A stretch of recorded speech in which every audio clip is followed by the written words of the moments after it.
Good afternoon, Patriots, and welcome to the 74th audio chat on the Q News Patriot Rebel Channel series. I'm the Q News Patriot coming to you today with a very unusual chat and Silvia Rocha, a Patriot and English-Spanish interpretation expert. My name is SG Anon.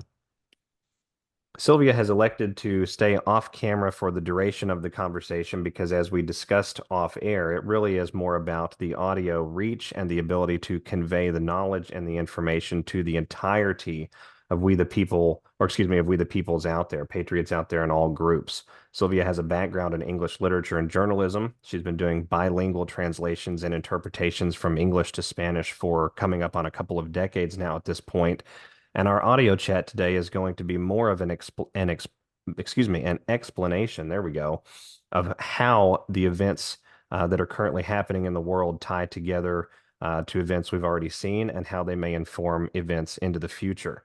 As you can imagine, a great deal of our discussion today is going to be targeted for the Hispanic community. It's an honor to sit down with Sylvia and reach that potentially new audience base, and also to have a wonderful reminder conversation that the standard Q News Patriot audience out there can relate to and understand. Sylvia, it's good to have you on. Thank you very much. So nice to speak with you, Senor SG. Well, I thought it would be very appropriate for us to get a little bit of the background of what's going on in the world as the basis for our discussion. I've titled our discussion today a bilingual overview of the plan to save the world. That's sort of an echo back to audio file, Q News Patriot audio file number one, which dealt with the Yes. command structure and the plan to save the world that was put in place under the first Trump administration. And a great deal of we the people out there across various minority folds, not just Hispanics, but certainly in the Hispanic community, they don't have a good basis of understanding, a good context of the things that have been happening, even in the United States of America, where many people live and work and come together for nearly 7 years now. Our conversation was very important for me for us to try and have. And so, all of that being said, I know that you had mentioned an outline that you would like to try and go by for our discussion today. Do you care to get us sort of started? Yes, I wanted to start with, first of all, setting a foundation. What is Q and why is it necessary, especially for people like the Hispanics? So that's a fantastic question. Q is primarily an information dissemination operation. What Q stands for in a lot of minds out there is this crazy conspiracy theory that has been created by the legacy media, the mainstream media, various news outlets and bureaus. More than 3,000 hit pieces from 2017 to 2000, and I believe it was 2019 or 20, done by the legacy media on this entity of Q and QAnon. But fundamentally, what Q actually is an operation to present a different understanding of the world. Many of us out there understand financial corruption as being a part of government pulpits. We understand financial corruption to be involved in, hiring and firing decisions at various corporations and companies. And I would imagine that the Hispanic community is extremely well acquainted with all the various forms of corruption that occur in the private and public sector. Oh, So, yes, I was just going to say that. well, Q, highlights that it is not just these arenas of corruption, business, nepotism, finance, things of those natures, but it is also fundamentally an ideology in the background, or there exists an ideology rather in the background of political and government pulpits, academia, business, finance, major institutions, the private sector. And that ideology is essentially best summed up as one world government and the elimination of the useless eaters. There is an agenda out there and has been for a very long time to eliminate more than 90% of humanity from the face of the world, a genocide unlike any that's ever been contrived in human history. And that Wow. agenda has been put forward by a number of individuals over the last 100 years or so. John Rockefeller, um, David Rockefeller, let me think here, Bill Gates, George Soros, Klaus Schwab, names that are probably coming to the fore in a lot of alternate media spaces now, but have been heavily involved in nefarious activity against humankind for a long time. Q purported to show that a number of these zealots that follow that ideology of elimination of humanity, sort of the extinctionist point of view, they Mhm. serve and worship Satan. And this is an actual statement of fealty and homage and religious rite and sacrifice. And I use that term in a multi-dimensional way. Mhm. Just as we follow, the Lord our God, as we follow Mother Mary or Christ Jesus, as we follow the Right. Messiah here in the Western world, so do these individuals, again, involved in these ideological pulpits, And follow they're their very own. serious about their religion, right? I'm sorry. Oh, I was capturing that you were saying they're very serious about their religion. Indeed.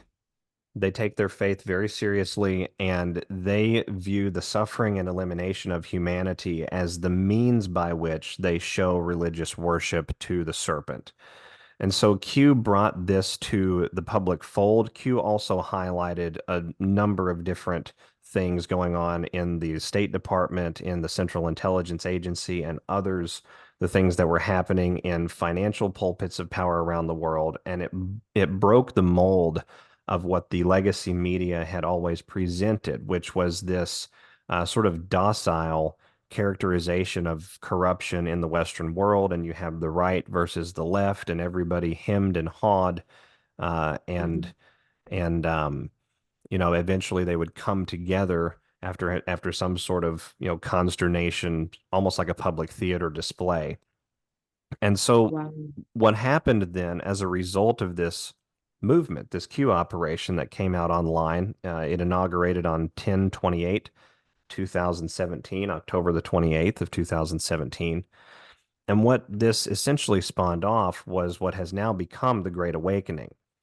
We're living in a period in the Western world where people are realizing, from the United States to Nicaragua to the Caribbean islands to France and the United Kingdom and Germany, people are realizing that their governments have been taken away from them, that there exists in the background a shadow manipulation force. It's best characterized as the deep state.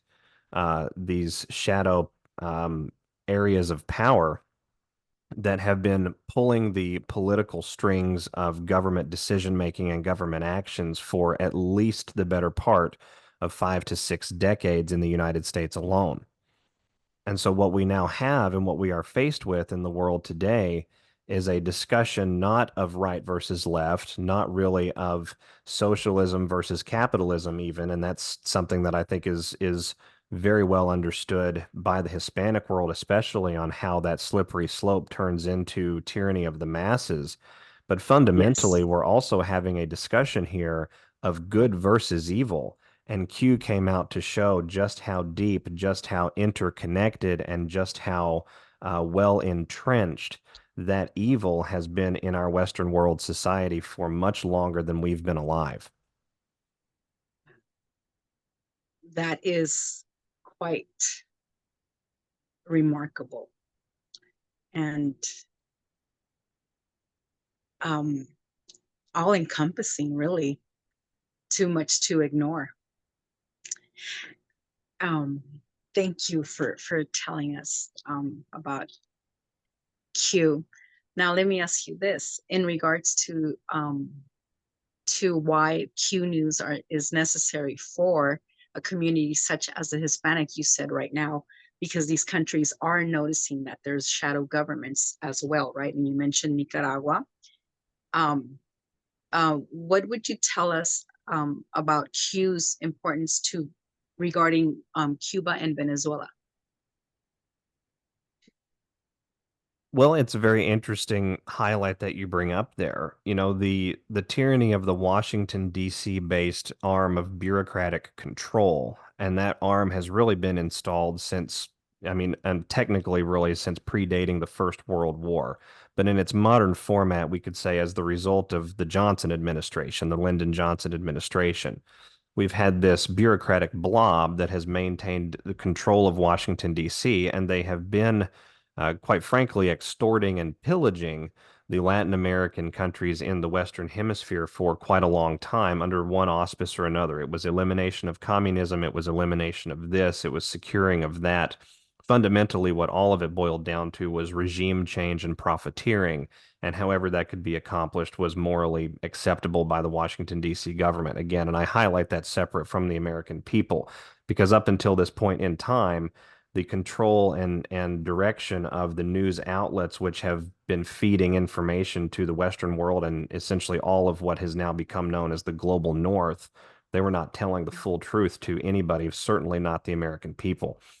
So, as it pertains then to Cuba, Venezuela, Costa Rica, El Salvador, things of these natures, Colombia, we have to acknowledge that there is a deep infiltration and a deep entrenchment from the US based intelligence community. And I would Mhm, even characterize that as to be the NATO Five Eyes intelligence community, encompassing the United States, Canada, the United Kingdom, Australia, and New Zealand, Five Eyes.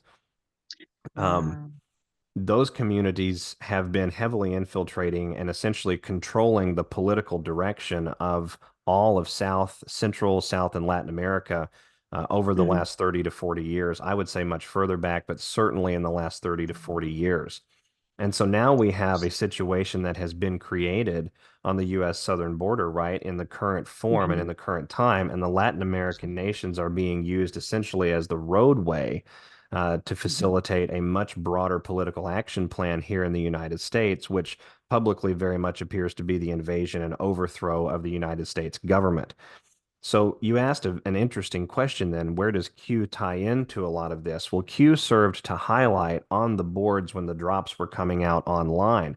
This was an online entity, nameless, faceless, all of these mhm, drops occurring on an anonymous chat board, essentially an online chat room, mhm, purporting to say that governments around the world had been working both in the background and some in the foreground to facilitate the removal, the eradication of the central banking mafia around the world. And when we say central banking mafia, we're referring to the bankers, the mhm, financial interests that have ties directly to the British Crown.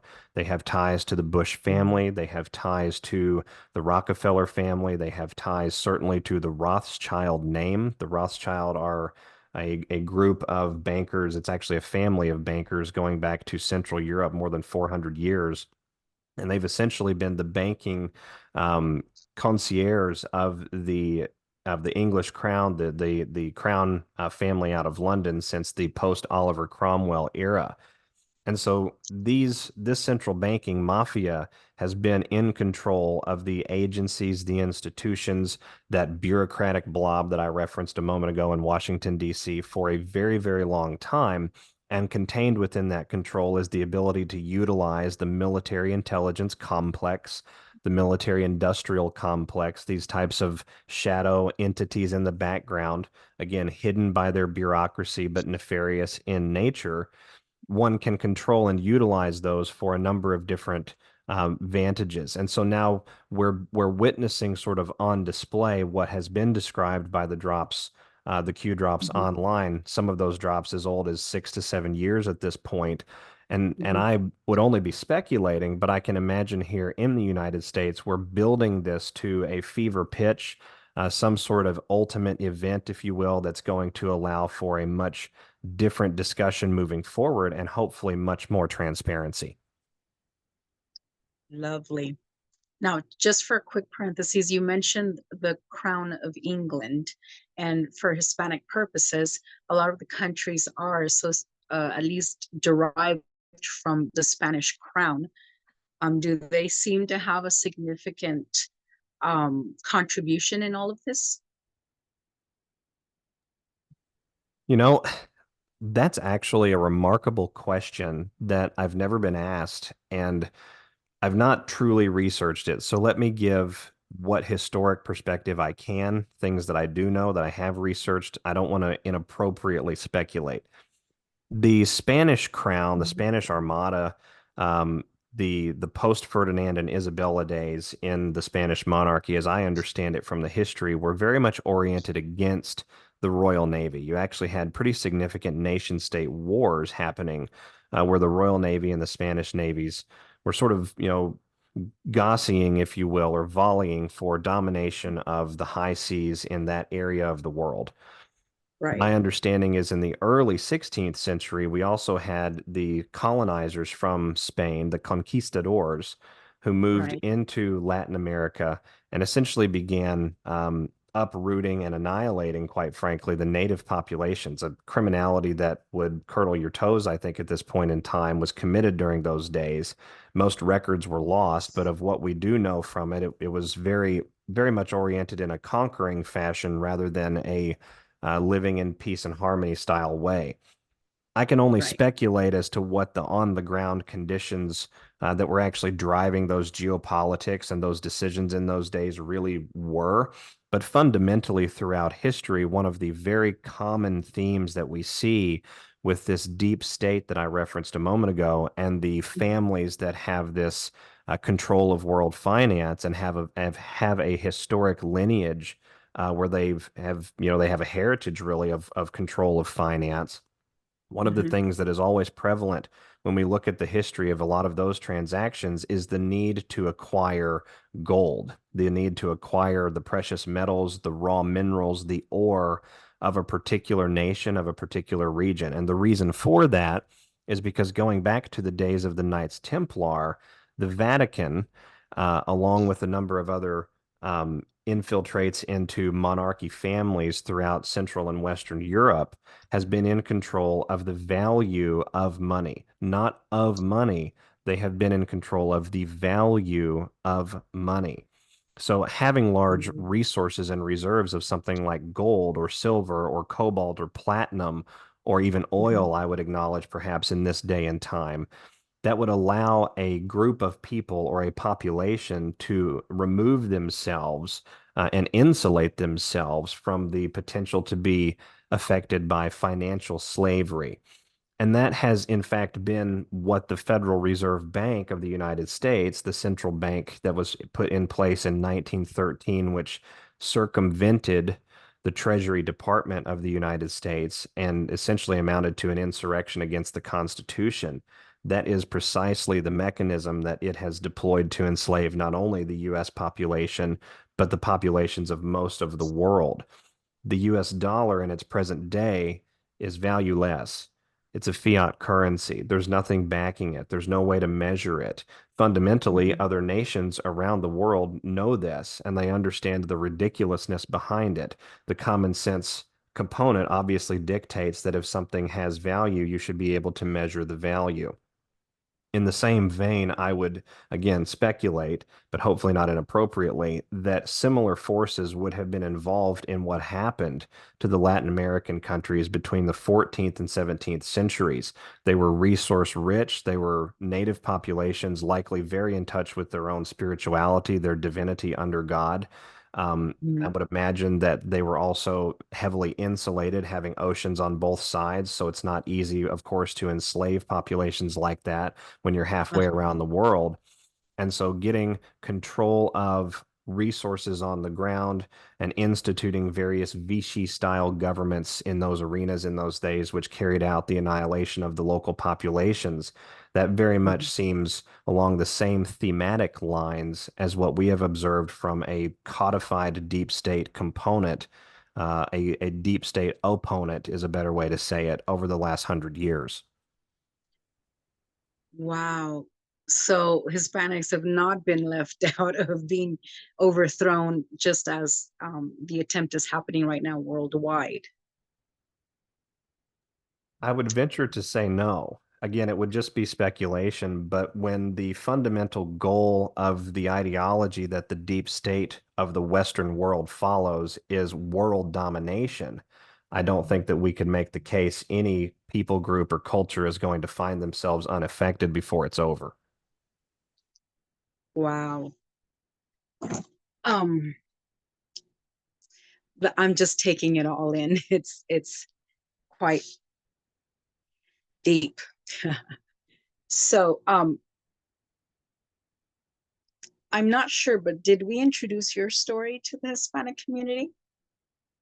We did, right? Not on our call today, but I'd happily cover it just in a quick moment. In the year 2010, I was a college student. I was attempting to complete a term paper, a research term paper for, I believe it was a chemistry class. And one of the things that I was studying was the anatomical effects of soft drinks. What happens when you drink a Pepsi or a Coca-Cola or a Sunkist or a Mountain Dew, Dr. Pepper, Hmm. things like that. What actually happens chemically in the body and what happens chemically in the cells.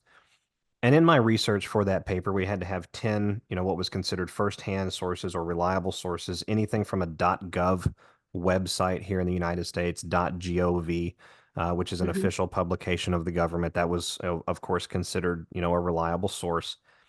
And so I went to the NIH website, the National Institutes of Health, the same institution that Anthony Fauci and Francis Collins and Bill Gates are all sort of heavily involved in, but that's another topic for another time. Um, Thank you. and That's on very that, good. I'm sorry. Oh, I said thank you. That's very good reference anyway. It is a fun reference all the same. But on that website, one of the term papers or research papers, excuse me, research studies actually that had been conducted dealt with food additives, additives that were heavily involved in the U.S. commercial drink market. There were a number of different additives studied within the study that I pulled up on the website. One of those additives that was listed and defined was HEK 293. And upon further investigation through the article, that stood for human embryonic kidney 293. And so it was Okay, the wait, I two. need to pause on that because that is significant. And sometimes I notice it goes kind of quick because it is a heavy thing to take in. But you just said human embryonic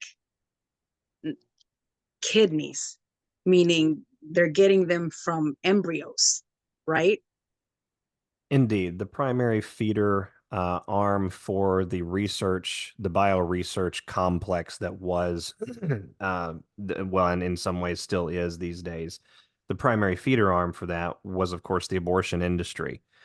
Pregnancies that had been terminated far before there was significant development of the baby inside the womb, oftentimes your first trimester style thing, but enough of a development internally that you had the basic cell linings, the basic cell foundational building blocks that were coming together in the embryonic stage in that gestational pregnancy phase.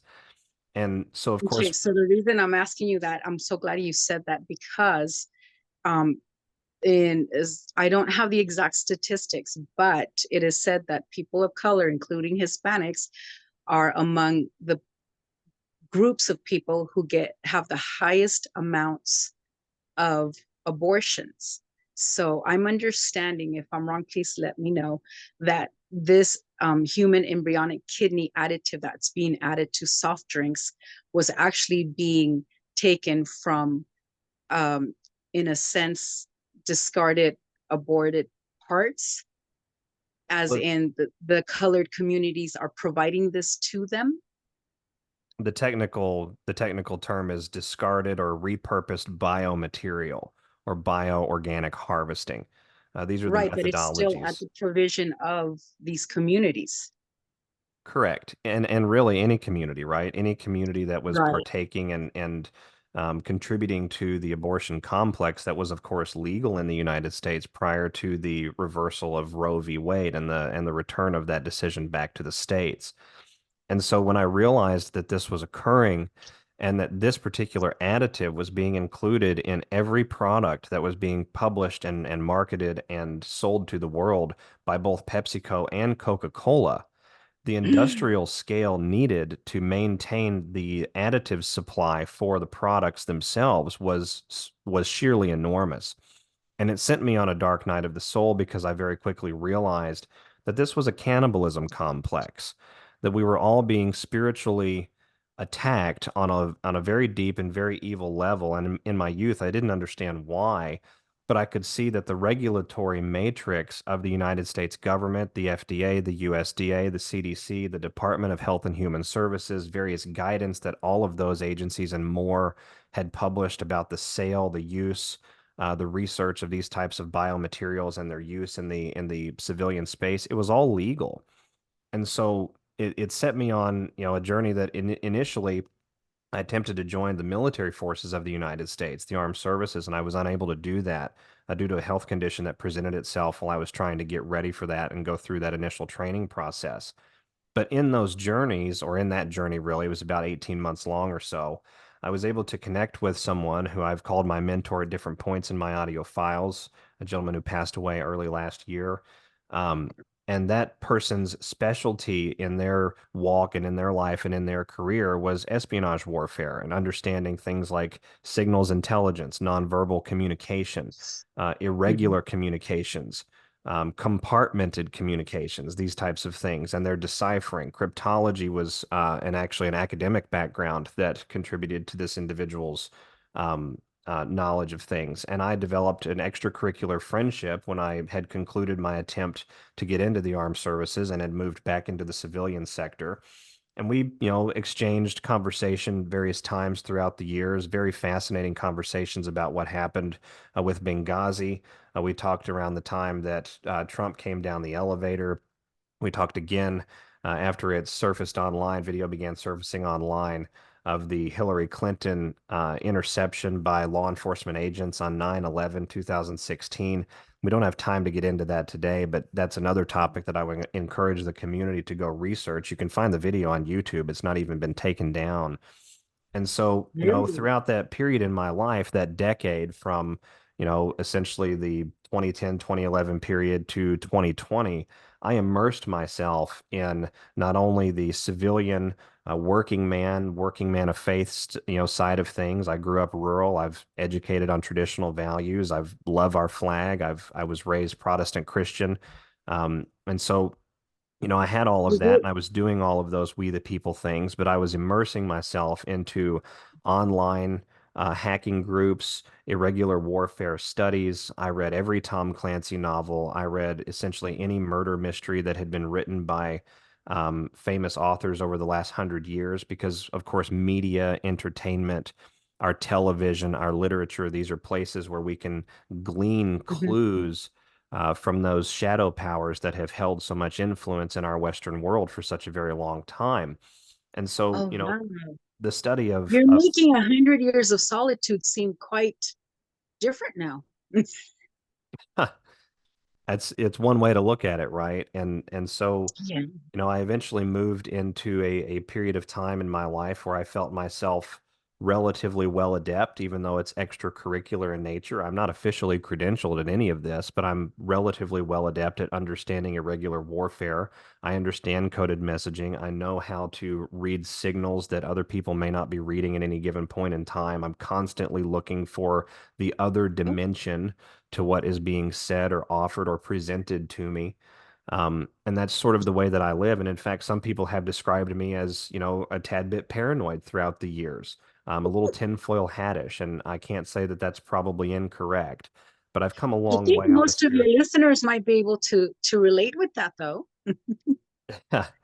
Indeed, and I've come a long way in the spiritual side of things, which helps me to be a little bit balanced for myself, balanced for my kiddo. But Good. fundamentally, that's my history, and that's how I, came to this discussion. I began the audio files in 2022 to give Patriots a lens into understanding what may be happening in the world. We have chaos presented around us. We certainly have a destructuring of Western society occurring right before our very eyes. But I purport to say that there are messages within the message, that Mhm. there's unseen things that are at play that you can find if you're willing to go and look for them. And they help to confirm that while, yes, a great deal of this is chaotic, turbulent, certainly not pleasant, certainly doing damage to our great republic, the broader mission is to free humanity from these ideologues at the very top of society who have tried to kill us all. Wow. And that So let me veer a little bit in a different direction, and if that doesn't quite work, I would like to know, because of this global situation, how is um, Donald J. Trump as president, and in relation to political refugees of Latin America, how is he significant to them if within this global situation happening? Well, As in, what is his importance to them? fundamentally, I think the importance of President Trump in this period of time is more about the balance and stability that President Trump represents rather than all of the various social issues that people have discussed around him and around his attitudes towards this minority group or that minority group. I don't get into a lot of that, quite frankly, on the audio files because I'm always seeking to look at a broader interpretation of things. And Okay, what I we've just wanted to seen. back up a little and tell you why I asked that. Only because the big fuss, the a major reason why Hispanics did not like him and still don't, some of them, and obviously they're not of origins of countries that have already experienced some of what we're living. They see him as someone who wants to kick them out of the United States.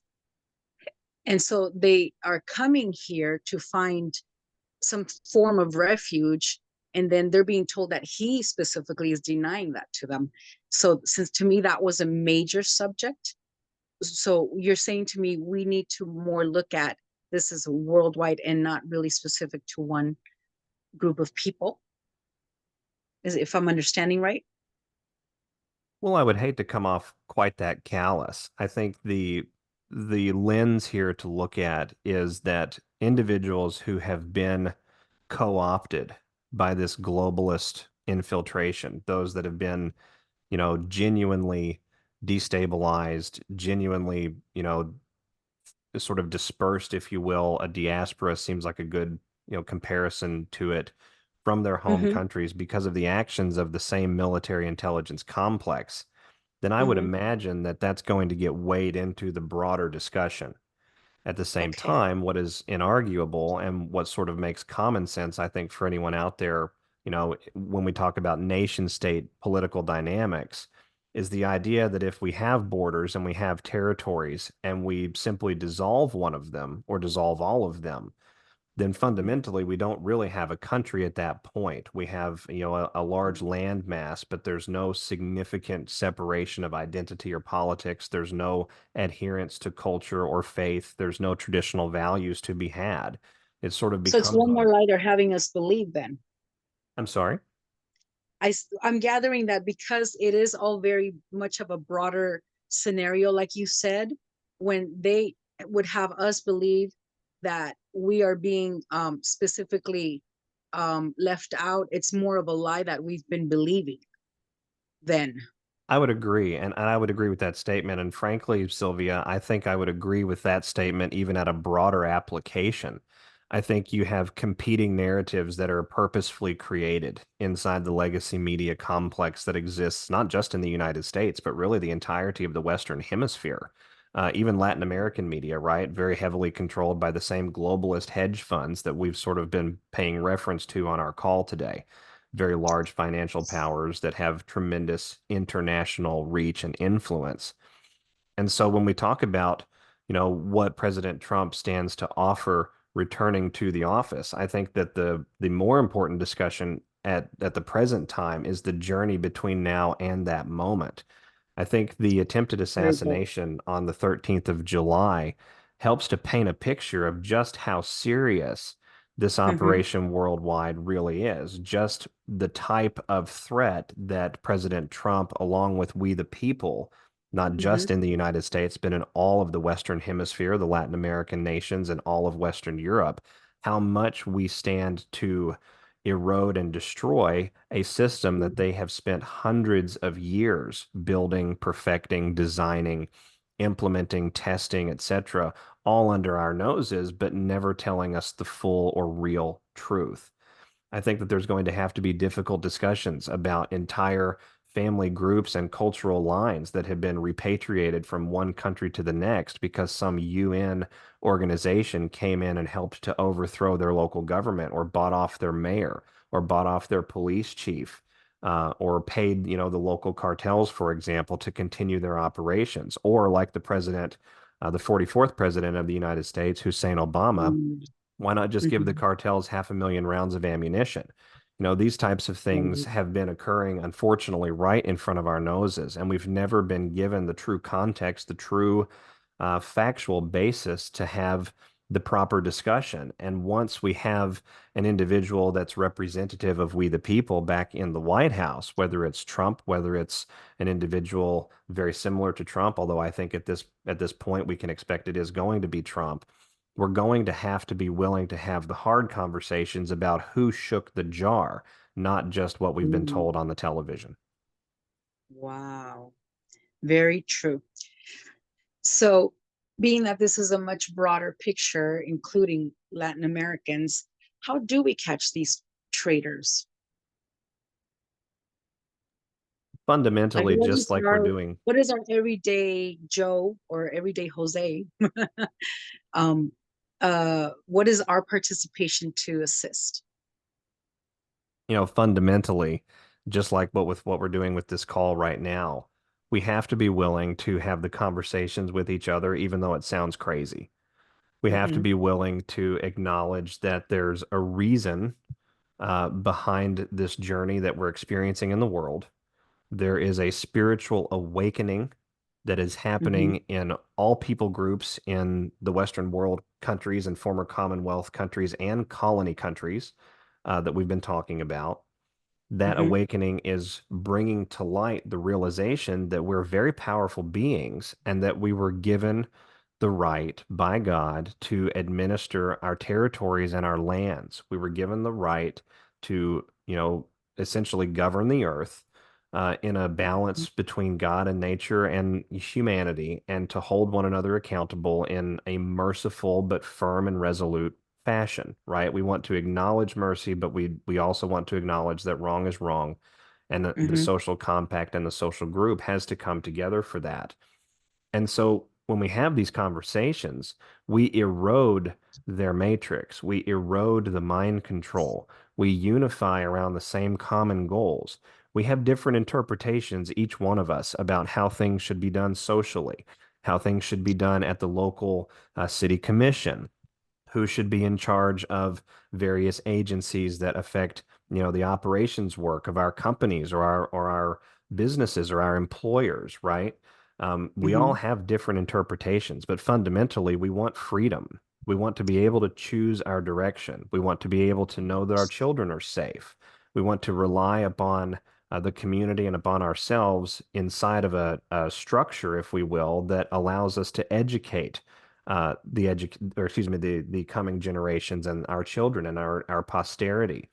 We want to know that our future is secured. That's something that every We the People demographic, from Canada to the United States to all of the nations in Latin and South America, I would venture a guess pretty much every human being around the planet, when you remove the cultural bias or you remove certain pressures from their environment and you ask them about those four basic things, you're going to get something that's very similar in answering. Uh, and I think that that's the Yes. most important thing that the, Latin American community and the entirety of the American population as a whole can be doing, is having these discussions and being willing to be the awkward one at the table to bring it up. Offer the Hmm. olive branch of peace. Don't have any negotiation or any sort of serious discussion in a state of aggression or a state of argument. But if it can be broached, if it can be brought up, we're that much Hmm. closer to unifying all of the peoples in the world around the same common themes and throwing off these deep state manipulators who have artificially and unfairly divided us. True. That is quite a weapon to get informed and to realize that it's not one individual isolated, but rather one of the whole, and that we really are all in this together. And as Q says, I believe, where we go one, we go all. And it really does include all. So I'm happy to hear and see how um it's just a collaborative effort on behalf of everyone, because everyone just wants their loved ones safe and free. Indeed. And really, the perfect way to end our audio chat today, Sylvia, quite frankly, is exactly what you just highlighted.